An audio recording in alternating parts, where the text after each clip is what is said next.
ಮತ್ತೊಂದಷ್ಟು details ಅನ್ನ ನಿಮ್ಮ ಮುಂದೆ ಇಡೋದಾದ್ರೆ, ದರ್ಶನ್ ಒಬ್ಬ ಒಳ್ಳೆ ನಟ, ಸಿನಿಮಾ ಮಾಡೋದು ನಿಮಗೆ ಗೊತ್ತಿದೆ. ಹಾಗೆ ಚುನಾವಣೆ ಸಂದರ್ಭದಲ್ಲಿ ಸ್ಟಾರ್ ಕ್ಯಾಂಪೇನರ್ ಆಗಿ ಬೇರೆ ಬೇರೆ ಪ್ರಭಾವಿ ರಾಜಕಾರಣಿಗಳ ಪರ ಪ್ರಚಾರ ಮಾಡಿದ್ ಕೂಡ ನಿಮಗೆ ಗೊತ್ತಿದೆ. ಆದರೆ ಇಲ್ಲೊಬ್ರು ಜ್ಯೋತಿಷಿ ಇನ್ ಕೇಸ್ ಆಗೋ ಸಾಧ್ಯತೆ ಕಡಿಮೆನೇ ಇರಬಹುದು. ಇನ್ ಕೇಸ್ ದರ್ಶನ್ ರಾಜಕೀಯಕ್ಕೆ ಬಂದರೆ ಏನಾಗಬಹುದು ಅನ್ನೋದನ್ನ ಪ್ರಿಡಿಕ್ಟ್ ಮಾಡಿದ್ದಾರೆ. ಅದರ ಇಂಟ್ರೆಸ್ಟಿಂಗ್ ರಿಪೋರ್ಟ್ ನಿಮ್ಮ ಮುಂದೆ.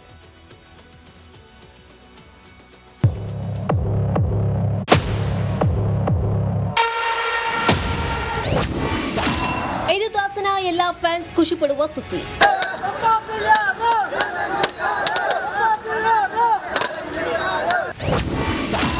ಎರಡ್ 2027ಕ್ಕೆ ದರ್ಶನ್ ರಾಜಕೀಯಕ್ಕೆ ಎಂಟ್ರಿ ಫಿಕ್ಸ್.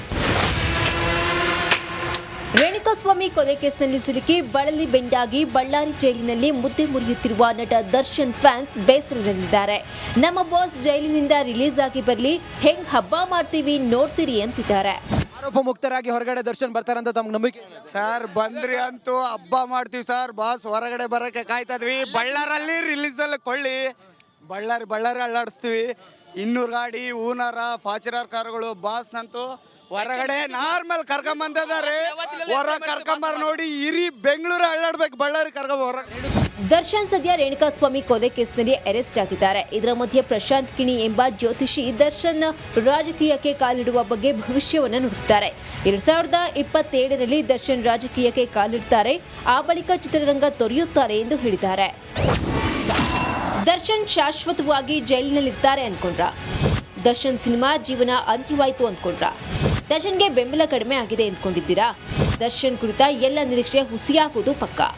ಆತನ ವಿರೋಧಿಗಳು ಹಗಲುಗಾಣಿಸು ಕಾಣಬೇಡಿ. ದರ್ಶನ್ಗೆ ಫ್ಯಾನ್ಸ್ ಬೆಂಬಲವಿದೆ. ದರ್ಶನ್ ರಿಲೀಸ್ ಆದ ಬಳಿಕ ಮತ್ತಷ್ಟು ಹೆಸರು ಮಾಡ್ತಾರೆ. 2027ರಲ್ಲಿ ರಾಜಕೀಯಕ್ಕೆ ಎಂಟ್ರಿ ಕೊಟ್ಟು ಗೆಲ್ತಾರೆ ಎಂದು ಜ್ಯೋತಿಷಿ ಕಿಣಿ ಹೇಳಿದ್ದಾರೆ. ಎಲ್ಲ ಅಂದ್ಕೊಂಡಂತೆ ಆಗಿದ್ರೆ ದರ್ಶನ್ ಜೆಡಿಎಸ್ ನಾಯಕರಾಗಬೇಕಿತ್ತು. ಈ ಹಿಂದೆಯೇ ದೇವೇಗೌಡರು ಆಫರ್ ಕೊಟ್ಟಿದ್ರಂತೆ, ಆದರೆ ದರ್ಶನ್ ನಯವಾಗಿ ತಿರಸ್ಕರಿಸಿದ್ರಂತೆ. News desk, republic Kannada. ಯಾರೋ ಒಬ್ರು ಜ್ಯೋತಿಷಿ ಹೇಳಿದ್ರು ಅಂದ ಮಾತ್ರಕ್ಕೆ ಸುದ್ದಿ ಪ್ರಸಾರ ಮಾಡ್ತಿಲ್ಲ. ರಾಜಕೀಯ ಎಂಟ್ರಿ ಕೊಡಬೇಕು ಅನ್ನೋದಕ್ಕೆ ದರ್ಶನ್ ನಿರ್ಧಾರ ಮಾಡಬಲ್ಲಂತಹ ಪೂರಕ ಘಟನೆಗಳು ಹಿಂದೆ ಕೂಡ ನಡೆದಿತ್ತು. ಅಂದರೆ ದರ್ಶನ್ ಅವರಿಗೆ ಆಫರ್ ಕೂಡ ಹೋಗಿತ್ತು ರಾಜಕೀಯ ನಾಯಕರಿಂದ. ಇನ್ಫ್ಯಾಕ್ಟ್ ಹಾಗೆ ನೋಡೋಕೆ ಹೋದರೆ ಎಲ್ಲ ಪಕ್ಷದಲ್ಲೂ ಕೂಡ ದರ್ಶನ್ಗೆ ಬೇಕಾದವರು ಆಪ್ತರಿದ್ದಾರೆ. ಪೂರಕವಾದ ಘಟನೆಗಳು ಅಂದರೆ ದರ್ಶನ್ ಅವರ ರಾಜಕೀಯ ರಂಗ ಪ್ರವೇಶಕ್ಕೆ ಪೂರಕವಾದ ಒಂದಷ್ಟು ಸುದ್ದಿಗಳನ್ನು, ಬಿಡಿಯಾದ ಸುದ್ದಿಗಳನ್ನು ಒಟ್ಟಿಗೆ ನಿಮ್ಮ ಮುಂದಿಡೋ ಪ್ರಯತ್ನವನ್ನು ಮಾಡ್ತಾ ಇದ್ದೀವಿ. ನಿಮಗೆ ನೆನಪಿರ್ಬೋದು, ಯಾವಾಗ ರೇಣುಕಾಸ್ವಾಮಿ ಕೊಲೆ ಪ್ರಕರಣದಲ್ಲಿ ದರ್ಶನ್ ಜೈಲು ಪಾಲಾಗಿದ್ರು, ಅದಾದ ಕೆಲ ದಿನಗಳ ನಂತರದಲ್ಲಿ DK ಶಿವಕುಮಾರ್ ಅವರನ್ನ ಭೇಟಿಯಾಗಿದ್ರು ವಿಜಯಲಕ್ಷ್ಮಿ ಅವರು. DK ಶಿವಕುಮಾರ್ ಅವರನ್ನ ಭೇಟಿಯಾಗಿ ಮಾತುಕತೆ ನಡೆಸಿದ್ರು. ಇನ್ಫ್ಯಾಕ್ಟ್ ಮಾಧ್ಯಮದ ಮುಂದೆ ಬಂದ ಸುದ್ದಿ ಏನಂತಂದರೆ, ಮಗನ ಸ್ಕೂಲ್ ಅಡ್ಮಿಷನ್ ವಿಚಾರವಾಗಿ ಚರ್ಚೆ ಆಯಿತು ಅಂತ ಹೇಳಿ DK ಶಿವಕುಮಾರ್ ಅವರು ಒಂದಿನ ಮುಂಚೆನೇ ಹೇಳಿಬಿಟ್ಟಿದ್ರು, ಅವರು ಸಹಾಯ ಕೇಳಿದ್ದಾರೆ ವಿಜಯಲಕ್ಷ್ಮಿ ಅವರು, ಕೈಲಾದ ಸಹಾಯ ಮಾಡ್ತೀನಿ ಅಂತ ಹೇಳಿದ್ದೀನಿ ಅಂತ ಹೇಳಿ. ಪೊಲಿಟಿಕಲ್ ಲಿಂಕ್ ಕೇವಲ ಇಷ್ಟಕ್ಕೆ ಮಾತ್ರ ಅಲ್ಲ, ಬಾಸ್ ಯಾರನ್ನೂ ಕೂಡ ಬಿಡೋದಿಲ್ಲ ಅಂತ ನಿರ್ದೇಶಕ ಮಹೇಶ್ ಬಹಿರಂಗವಾಗಿ ಕ್ಯಾಮ್ರಾ ಮುಂದೆನೇ ಹೇಳಿಬಿಟ್ಟಿದ್ರು. ಇದೆಲ್ಲವನ್ನ ಕೇಳಿ ನಾನು ಕೂಡ ರಾಜಕೀಯ ರಂಗಕ್ಕೆ ಎಂಟ್ರಿ ಕೊಡ್ತೇನೆ ಅಂತ ಹೇಳಿ ದರ್ಶನ್ ಕೂಡ ನಿರ್ಧಾರ ಮಾಡಿದ್ರು ಅನ್ನೋ ಮಾಹಿತಿ ಇದೆ. ಜೈಲಿನಲ್ಲೇನೆ ನನ್ನ ಮುಂದಿನ ಹೆಜ್ಜೆ ಏನಿದ್ರು ರಾಜಕೀಯದಲ್ಲಿ ಅಂತ ಹೇಳಿ ಜೈಲಿನಲ್ಲೇ ಚಾಲೆಂಜಿಂಗ್ ಸ್ಟಾರ್ ಚಾಲೆಂಜ್ ಮಾಡಿದ್ರಂತೆ. ಜೈಲಿನ ಸಿಬ್ಬಂದಿ ಮುಂದೆ ಹೇಳಿದ್ರಂತೆ ನಟ ದರ್ಶನ್. ಆದರೆ ಹೀಗೊಂದು ಪಕ್ಷ ರಾಜಕೀಯಕ್ಕೆ ಬರೋದಾದರೆ ಯಾವ ಪಕ್ಷಕ್ಕೆ ಸೇರ್ತಾರೆ? JDSಗಾ, ಕಾಂಗ್ರೆಸ್ಗಾ, BJPಗಾ? ಇದೊಂದು ಚರ್ಚೆ ಇದಕ್ಕೆ ಶುರುವಾಗಿದೆ. 3 ಪಕ್ಷಗಳಲ್ಲೂ ಕೂಡ ನಾನು ಆಗಲೇ ಹೇಳ್ತಾ ಇದ್ದ ಹಾಗೆ ದರ್ಶನ್ ಅವರಿಗೆ ಆಪ್ತ ಬಳಗ ಅನ್ನೋದು ಯಥೇಚ್ಛವಾಗೇ ಇದೆ. BJPಯಲ್ಲಿ ಹೇಳಿ ಕೇಳಿ ಗಾಡ್ ಮದರ್ ಸುಮಲತಾ ಅಂಬರೀಶ್ ಇದ್ದಾರೆ. ಸಚ್ಚಿದಾನಂದ್ ಕ್ಲೋಸೆಸ್ಟ್ ಫ್ರೆಂಡ್ ರೀತಿಯಲ್ಲಿದ್ದಾರೆ ದರ್ಶನ್ಗೆ. ಕೇವಲ ಇವರಿಬ್ಬರು ಮಾತ್ರ ಅಲ್ಲ, ಇವರೇನೋ ಹೊರಗಿನಿಂದ ಈಗ ಬಂದಿರ್ಬೋದು BJPಗೆ ಅಂತ ಇಟ್ಕೊಂಡ್ರು ಕೂಡ BJPಯದ್ದೇ ಶಾಸಕರಾದ ಸತೀಶ್ ರೆಡ್ಡಿ ಅವರು ಬಹಳ ಕ್ಲೋಸ್ ದರ್ಶನ್ ಅವರಿಗೆ. 2005ರಲ್ಲಿ JDS ಕಡೆಯಿಂದ ಕೂಡ ದರ್ಶನ್ಗೆ ಆಫರ್ ಹೋಗಿತ್ತು. ಖುದ್ದು JDSಗೆ ಬನ್ನಿ ಅಂತ ಹೇಳಿ ದೇವೇಗೌಡರೇ ಆಫರ್ ಕೊಟ್ಟಿದ್ರಂತೆ. ಚಿಕ್ಕಬಳ್ಳಾಪುರದಿಂದ ಸ್ಪರ್ಧೆ ಮಾಡಿ ಅಂತ ಹೇಳಿ ದರ್ಶನ್ಗೆ ದೇವೇಗೌಡರು ಹೇಳಿದ್ರು ಅನ್ನೋ ಮಾಹಿತಿ ರಿಪಬ್ಲಿಕ್ ಕನ್ನಡದ ಮೂಲಕವೇ ರಿವೀಲ್ ಆಗಿತ್ತು. ಚಿತ್ರರಂಗದಲ್ಲಿ ಬೆಳಿಬೇಕು ಅನ್ನೋ ಕಾರಣಕ್ಕೆ ಆಗ ದೊಡ್ಡಗೌಡರು ಕೊಟ್ಟ ಆಫರನ್ನು ದರ್ಶನ್ ರಿಜೆಕ್ಟ್ ಮಾಡಿದರು. ಬಹಳ ನಯವಾಗಿ, ವಿನಯವಾಗಿ, ವಿನಮ್ರರಾಗಿ ಇಲ್ಲ ಈಗಲೇ ಬೇಡ ರಾಜಕೀಯ ಅಂತ ಹೇಳಿದ್ರು ದರ್ಶನ್. ಇತ್ತೀಚೆಗೆ ದರ್ಶನ್ ಕಾಂಗ್ರೆಸ್ ಸೇರ್ತಾರೆ ಅನ್ನೋ ಸುದ್ದಿ ಕೂಡ ಹಬ್ಬಿತ್ತು. ಜಮೀರ್ ಅಹಮದ್ ಅವರು ಬಹಳ ಕ್ಲೋಸ್ ಇದ್ದಾರೆ ದರ್ಶನ್ ಅವ್ರಿಗೆ. ಚನ್ನಪಟ್ಟಣದಿಂದ ದರ್ಶನ್ನೇ ಸ್ಪರ್ಧೆ ಮಾಡಬಹುದು ಅಂತ ಕೂಡ ಚರ್ಚೆ ಆಗಿತ್ತು. ಆದರೆ ಇದೆಲ್ಲವೂ ಕೂಡ ರೇಣುಕಾಸ್ವಾಮಿ ಕೊಲೆ ಪ್ರಕರಣಕ್ಕೆ ಮುಂಚೆ ನಡೆದ ಘಟನೆಗಳು. ರಾಜಕೀಯ ಆಫರ್, ರಾಜಕೀಯ ನಾಯಕರ ಜೊತೆ ಆಪ್ತತೆ, ಇದೆಲ್ಲವೂ ಕೂಡ ಕೊಲೆ ಪ್ರಕರಣದ ಆರೋಪಿ ಅಂತ ಕರೆಸ್ಕೊಳ್ಳೋ ಮುಂಚೆ ಇದ್ದಂತಹ ಬಾಂಧವ್ಯ. ಈಗ ಕೊಲೆ ಆರೋಪಿಯಾಗಿ ಜೈಲು ವಾಸವನ್ನು ಅನುಭವಿಸ್ತಾ ಇದ್ದಾರೆ ದರ್ಶನ್. ಹೀಗಾಗಿ ಇನ್ನು ಮುಂದೂ ಕೂಡ ಇಂಥದ್ದೇ ಆಫರ್ಗಳು ಮುಂದುವರಿಯುತ್ತಾ? ದರ್ಶನ್ ಆಗೇ ರಾಜಕೀಯ ಪ್ರವೇಶ ಮಾಡೋ ನಿರ್ಧಾರ ಕೈಗೊಂಡ್ರು ಕೂಡ. ಮತ್ತೊಂದಷ್ಟು ಡೀಟೇಲ್ಸನ್ನು ನಿಮ್ಮ ಮುಂದೆ ಇಡೋದಾದರೆ, ದರ್ಶನ್ ಒಬ್ಬ ಒಳ್ಳೆ ನಟ, ಸಿನಿಮಾ ಮಾಡೋದು ನಿಮಗೆ ಗೊತ್ತಿದೆ. ಹಾಗೆ ಚುನಾವಣೆ ಸಂದರ್ಭದಲ್ಲಿ ಸ್ಟಾರ್ ಕ್ಯಾಂಪೇನರ್ ಆಗಿ ಬೇರೆ ಬೇರೆ ಪ್ರಭಾವಿ ರಾಜಕಾರಣಿಗಳ ಪರ ಪ್ರಚಾರ ಮಾಡಿದ್ ಕೂಡ ನಿಮಗೆ ಗೊತ್ತಿದೆ. ಆದರೆ ಇಲ್ಲೊಬ್ರು ಜ್ಯೋತಿಷಿ ಇನ್ ಕೇಸ್ ಆಗೋ ಸಾಧ್ಯತೆ ಕಡಿಮೆನೇ ಇರಬಹುದು. ಇನ್ ಕೇಸ್ ದರ್ಶನ್ ರಾಜಕೀಯಕ್ಕೆ ಬಂದರೆ ಏನಾಗಬಹುದು ಅನ್ನೋದನ್ನು ಪ್ರಿಡಿಕ್ಟ್ ಮಾಡಿದ್ದಾರೆ. ಅದರ ಇಂಟ್ರೆಸ್ಟಿಂಗ್ ರಿಪೋರ್ಟ್ ನಿಮ್ಮ ಮುಂದೆ.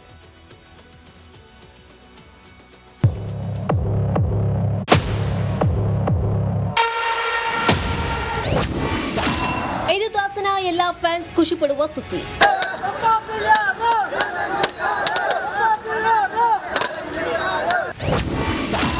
ಎರಡ್ 2027ಕ್ಕೆ ದರ್ಶನ್ ರಾಜಕೀಯಕ್ಕೆ ಎಂಟ್ರಿ ಫಿಕ್ಸ್. ರೇಣುಕಾಸ್ವಾಮಿ ಕೊಲೆ ಕೇಸ್ನಲ್ಲಿ ಸಿಲುಕಿ ಬಳಲಿ ಬೆಂಡಾಗಿ ಬಳ್ಳಾರಿ ಜೈಲಿನಲ್ಲಿ ಮುದ್ದೆ ಮುರಿಯುತ್ತಿರುವ ನಟ ದರ್ಶನ್ ಫ್ಯಾನ್ಸ್ ಬೇಸರದಲ್ಲಿದ್ದಾರೆ. ನಮ್ಮ ಬಾಸ್ ಜೈಲಿನಿಂದ ರಿಲೀಸ್ ಆಗಿ ಬರಲಿ, ಹೆಂಗ್ ಹಬ್ಬ ಮಾಡ್ತೀವಿ ನೋಡ್ತೀರಿ ಅಂತಿದ್ದಾರೆ. ಆರೋಪ ಮುಕ್ತರಾಗಿ ಹೊರಗಡೆ ದರ್ಶನ್ ಬರ್ತಾರಂತ ತಮ್ಗೆ ನಂಬಿಕೆ? ಸರ್ ಬಂದ್ರಿ ಅಂತೂ ಹಬ್ಬ ಮಾಡ್ತೀವಿ ಸರ್. ಬಾಸ್ ಹೊರಗಡೆ ಬರೋಕ್ಕೆ ಕಾಯ್ತಾ ಇದ್ವಿ. ಬಳ್ಳಾರಲ್ಲಿ ರಿಲೀಸಲ್ಲಿ ಕೊಳ್ಳಿ, ಬಳ್ಳಾರಿ ಅಳ್ಳಾಡಿಸ್ತೀವಿ.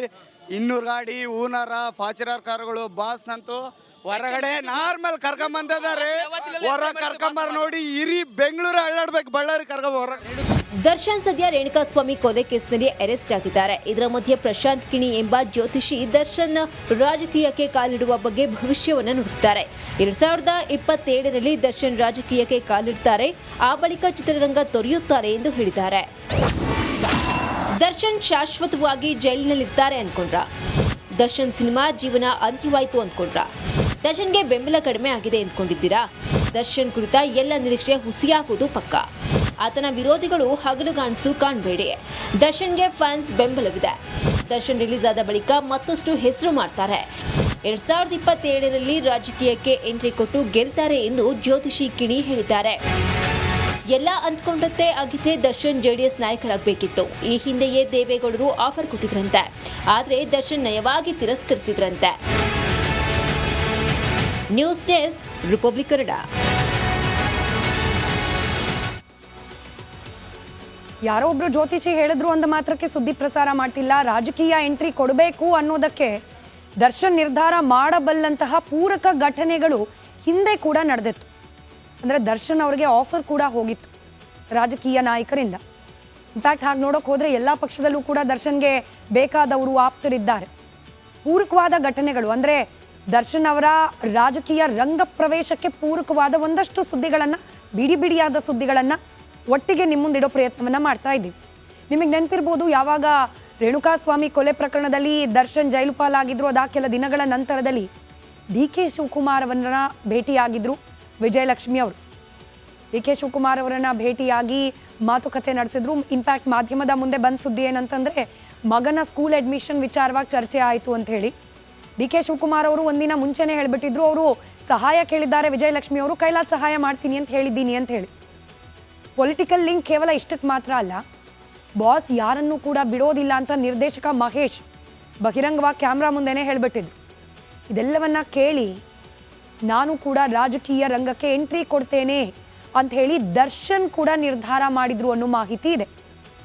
ಜೈಲಿನಲ್ಲೇನೆ ನನ್ನ ಮುಂದಿನ ಹೆಜ್ಜೆ ಏನಿದ್ರು ರಾಜಕೀಯದಲ್ಲಿ ಅಂತ ಹೇಳಿ ಜೈಲಿನಲ್ಲೇ ಚಾಲೆಂಜಿಂಗ್ ಸ್ಟಾರ್ ಚಾಲೆಂಜ್ ಮಾಡಿದ್ರಂತೆ. ಜೈಲಿನ ಸಿಬ್ಬಂದಿ ಮುಂದೆ ಹೇಳಿದ್ರಂತೆ ನಟ ದರ್ಶನ್. ಆದರೆ ಹೀಗೊಂದು ಪಕ್ಷ ರಾಜಕೀಯಕ್ಕೆ ಬರೋದಾದರೆ ಯಾವ ಪಕ್ಷಕ್ಕೆ ಸೇರ್ತಾರೆ? JDS-ಗ, ಕಾಂಗ್ರೆಸ್ಗ, BJP-ಗ? ಇದೊಂದು ಚರ್ಚೆ ಇದಕ್ಕೆ ಶುರುವಾಗಿದೆ. ಮೂರು ಪಕ್ಷಗಳಲ್ಲೂ ಕೂಡ ನಾನು ಆಗಲೇ ಹೇಳ್ತಾ ಇದ್ದ ಹಾಗೆ ದರ್ಶನ್ ಅವರಿಗೆ ಆಪ್ತ ಬಳಗ ಅನ್ನೋದು ಯಥೇಚ್ಛವಾಗೇ ಇದೆ. BJP-ಯಲ್ಲಿ ಹೇಳಿ ಕೇಳಿ ಗಾಡ್ ಮದರ್ ಸುಮಲತಾ ಅಂಬರೀಶ್ ಇದ್ದಾರೆ. ಸಚ್ಚಿದಾನಂದ್ ಕ್ಲೋಸೆಸ್ಟ್ ಫ್ರೆಂಡ್ ರೀತಿಯಲ್ಲಿದ್ದಾರೆ ದರ್ಶನ್ಗೆ. ಕೇವಲ ಇವರಿಬ್ರು ಮಾತ್ರ ಅಲ್ಲ, ಇವರೇನೋ ಹೊರಗಿನಿಂದ ಈಗ ಬಂದಿರ್ಬೋದು ಬಿಜೆಪಿಗೆ ಅಂತ ಇಟ್ಕೊಂಡ್ರು ಕೂಡ ಬಿಜೆಪಿಯದ್ದೇ ಶಾಸಕರಾದ ಸತೀಶ್ ರೆಡ್ಡಿ ಅವರು ಬಹಳ ಕ್ಲೋಸ್ ದರ್ಶನ್ ಅವರಿಗೆ. 2005ರಲ್ಲಿ JDS ಕಡೆಯಿಂದ ಕೂಡ ದರ್ಶನ್ಗೆ ಆಫರ್ ಹೋಗಿತ್ತು. ಖುದ್ದು JDSಗೆ ಬನ್ನಿ ಅಂತ ಹೇಳಿ ದೇವೇಗೌಡ್ರೆ ಆಫರ್ ಕೊಟ್ಟಿದ್ರಂತೆ. ಚಿಕ್ಕಬಳ್ಳಾಪುರದಿಂದ ಸ್ಪರ್ಧೆ ಮಾಡಿ ಅಂತ ಹೇಳಿ ದರ್ಶನ್ಗೆ ದೇವೇಗೌಡರು ಹೇಳಿದ್ರು ಅನ್ನೋ ಮಾಹಿತಿ ರಿಪಬ್ಲಿಕ್ ಕನ್ನಡದ ಮೂಲಕವೇ ರಿವೀಲ್ ಆಗಿತ್ತು. ಚಿತ್ರರಂಗದಲ್ಲಿ ಬೆಳಿಬೇಕು ಅನ್ನೋ ಕಾರಣಕ್ಕೆ ಆಗ ದೊಡ್ಡಗೌಡರು ಕೊಟ್ಟ ಆಫರ್ ಅನ್ನ ದರ್ಶನ್ ರಿಜೆಕ್ಟ್ ಮಾಡಿದ್ರು. ಬಹಳ ನಯವಾಗಿ, ವಿನಯವಾಗಿ, ವಿನಮ್ರರಾಗಿ, ಇಲ್ಲ ಈಗಲೇ ಬೇಡ ರಾಜಕೀಯ ಅಂತ ಹೇಳಿದ್ರು ದರ್ಶನ್. ಇತ್ತೀಚೆಗೆ ದರ್ಶನ್ ಕಾಂಗ್ರೆಸ್ ಸೇರ್ತಾರೆ ಅನ್ನೋ ಸುದ್ದಿ ಕೂಡ ಹಬ್ಬಿತ್ತು. ಜಮೀರ್ ಅಹಮದ್ ಅವರು ಬಹಳ ಕ್ಲೋಸ್ ಇದ್ದಾರೆ ದರ್ಶನ್ ಅವರಿಗೆ. ಚನ್ನಪಟ್ಟಣದಿಂದ ದರ್ಶನ್ನೇ ಸ್ಪರ್ಧೆ ಮಾಡಬಹುದು ಅಂತ ಕೂಡ ಚರ್ಚೆ ಆಗಿತ್ತು. ಆದರೆ ಇದೆಲ್ಲವೂ ಕೂಡ ರೇಣುಕಾಸ್ವಾಮಿ ಕೊಲೆ ಪ್ರಕರಣಕ್ಕೆ ಮುಂಚೆ ನಡೆದ ಘಟನೆಗಳು.